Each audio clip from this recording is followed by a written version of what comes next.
and welcome. I'm Melinda Kinami. Tonight, after 53 days in captivity, 6 women, including 3 Reverend sisters who were kidnapped in Edo State, regained their freedom. Security agencies kill notorious cultist Don Waney, alleged to be the mastermind behind the New Year attack in River State. Vice President Professor Yemi Osinbajo condemns recent killings in the country and appeals against any form of retaliation as the nation remembers her fallen heroes. And senior Trump officials rally around the U.S. president following the release of a book that raised doubts over his mental health.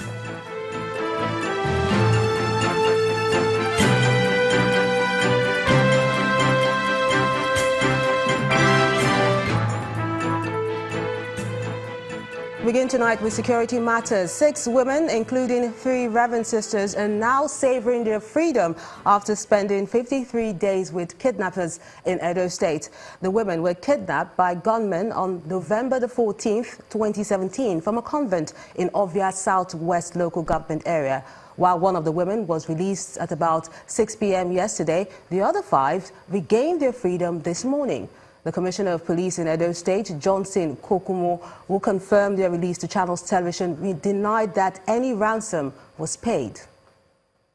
We have had several visits to the creeks, and a couple of days ago, we closed in on the kidnappers, and they really had it rough with our men a couple of days ago, to the extent that they abandoned their speedboats that they have always been using to move their victims on the waterways. They abandoned their speedboats, and one was to remove the engine of the speedboat, meaning that it's an easy thing for them to go about. So we on them, and they had no any other choice other than to abandon the sisters in the creeks. So they had the opportunity of escaping to safety. They actually escaped to safety from where we secured them to the land, where we eventually took them to police hospital for an operation. The Inspector General of Police had ordered increased presence of police on our waterways. The police had sent in sizable number of Marine policemen, and now we are sure of the Marine Police base in Edo State with bomb boats to actually tackle the menace of ferrying kidnapped victims on our waterways. And in Port Harcourt, the River State capital, security operatives have confirmed the death of suspected cultist, popularly called Don Waney. The officials say he was traced with the help of an intelligence report by the Department of State Security, DSS. Don Waney is alleged to be the mastermind of many killings, especially the New Year mayhem in Omuku and its environs.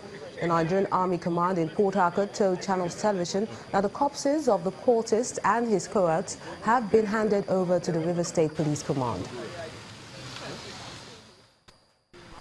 We collaborated together, and we tracked down Don Waney and some of his gang members to Enugu. They were formerly hiding out in Imo State. We traced them down to Enugu, where they rented an apartment, lived with other people in the neighborhood, like normal people. And from there, they were already planning another mayhem in Omok. So we moved from here. We collaborated with the General Officer commanding 82 Division in Enugu, and we were able to raid that his hideout in Enugu.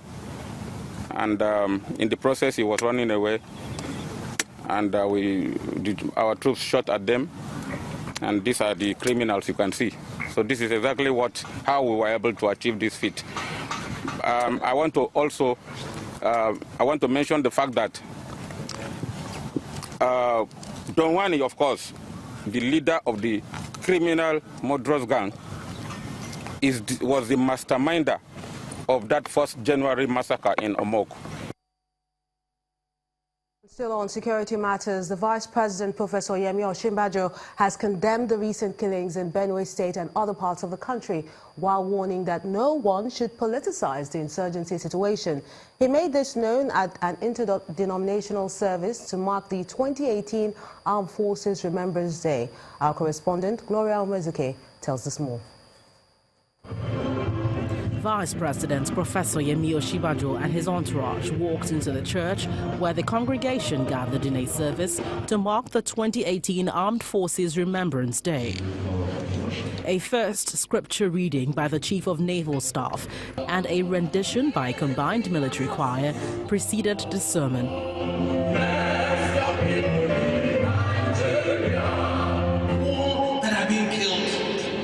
His Grace, the Most Reverend Benjamin Kwashi, faced the issue squarely when he listed 3 major principles, including service and sacrifice, quintessential to solving Nigeria's problems.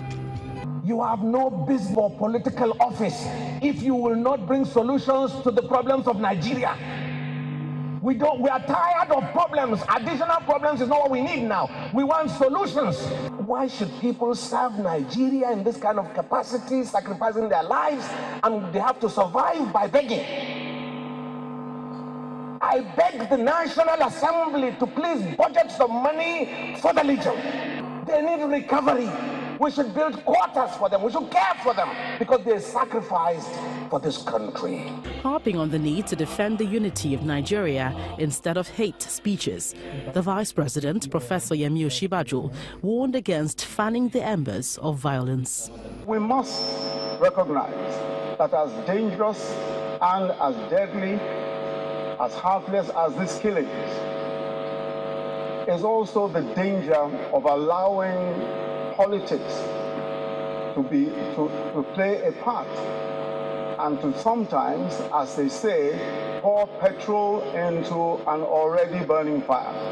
Again, we see some today who want to benefit politically from the killing of women and children in Adamawa, in Benue, in Jos, and several other places, stoking the embers of ethnicity and religion. By their hate speeches, they want to fix the criminal acts of a few individuals on whole tribes and whole peoples. And they would want to create a religious crisis if they allow.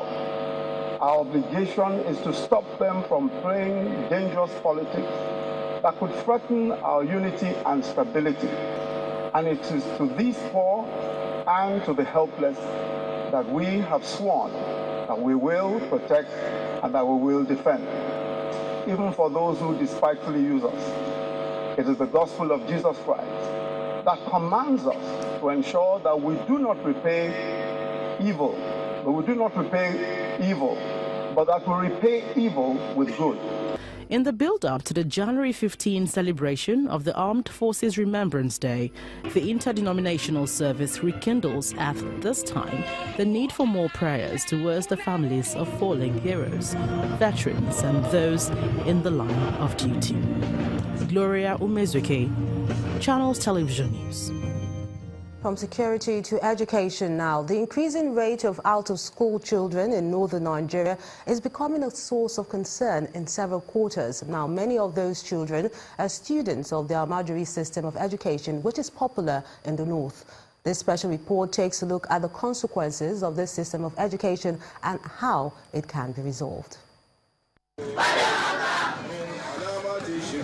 These are students of the Almajiri system of education. After studying the Holy Book, they are left to the society without any direction, moving from street to street, house to house, vehicle to vehicle, seeking for alms, especially at eateries, motor parks, markets, and along major roads in the state. Research by the National Council for the Welfare of Destitutes show that 6 out of 10 of the Almajiris never find their way back home. Many are lost through street violence and other social vices. The United Nations Children Education Fund records that out of 10.5 million out-of-school children in Nigeria, and over 9 million of them are in Quranic education. According to the statistics, which was published in 2012, 55.1% of school-age children in Katsina State are out of school. This is a major burden for the society. Our current approach to the Almajiri schools are not the best, because we know that the Almajiri schools are not providing comprehensive quality education that the Muslim society requires in the 21st century. This is Sangaya Model School, Katsina State. It is one of the 4 federal government-owned Almajiri schools built in Katsina State, built to address the challenges in the Almajiri system of education.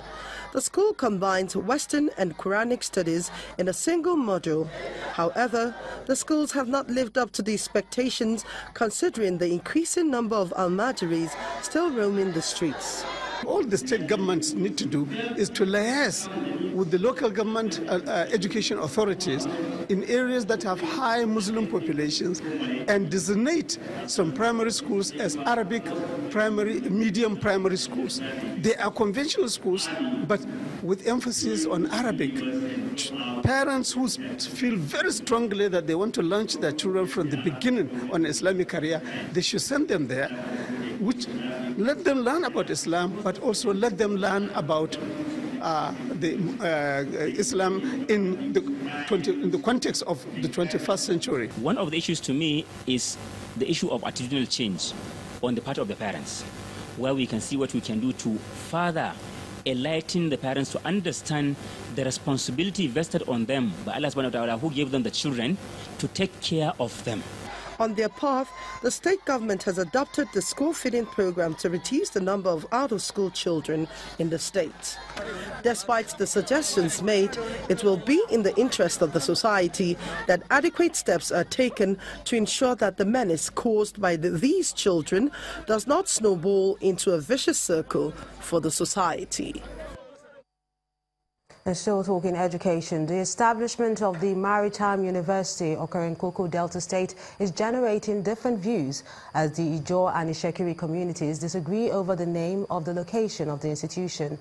After the ruling of the court recognizing the land as being of Ishekiri origin, the Attorney General of the Federation had sent a memo to the National Assembly for a new name as opposed to the Maritime University occurring in Koko. Maybe the federal government put the cart before the horse by not first eliminating any contentious issues on the name of the location of the Maritime University in Delta State before embarking on the project.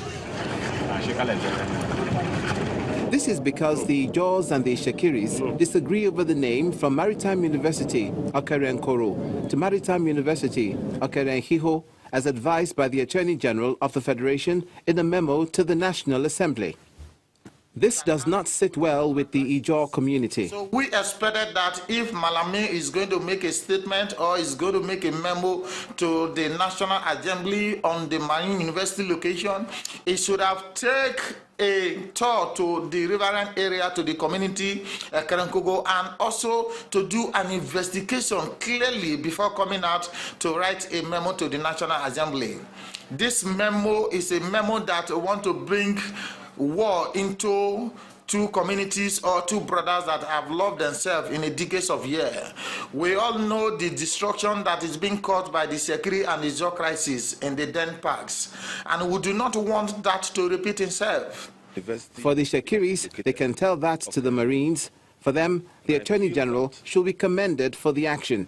What Malami Abubakar has done is a reflection of the integrity crusade of President Mohamed Buhari, which since the inception of this administration, he has done everything humanly possible to want to right some of the wrongs of the past. A society that cannot guarantee the rule of law, a society that cannot guarantee orderliness, it's a society that is inviting anarchy.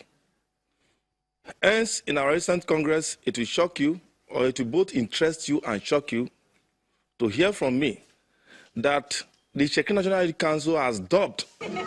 While the two communities go back and forth on the matter, the Maritime University, initiated by President Goodluck Jonathan and for which the Vice President paid a visit to the area in January 2016, has suffered a lot of setbacks with litigations and accusations, undermining the takeoff of an institution that will be the first of its kind in Nigeria, which will be of immense benefit to the country and indeed the continent on maritime affairs, maritime law, and consolidate the position of the Niger Delta in the maritime sector. For now, the ball is in the court of the National Assembly to see whether the change to Maritime University Okeren-Hiho from Maritime University Okeren-Koro will be worth upsetting the apple cart.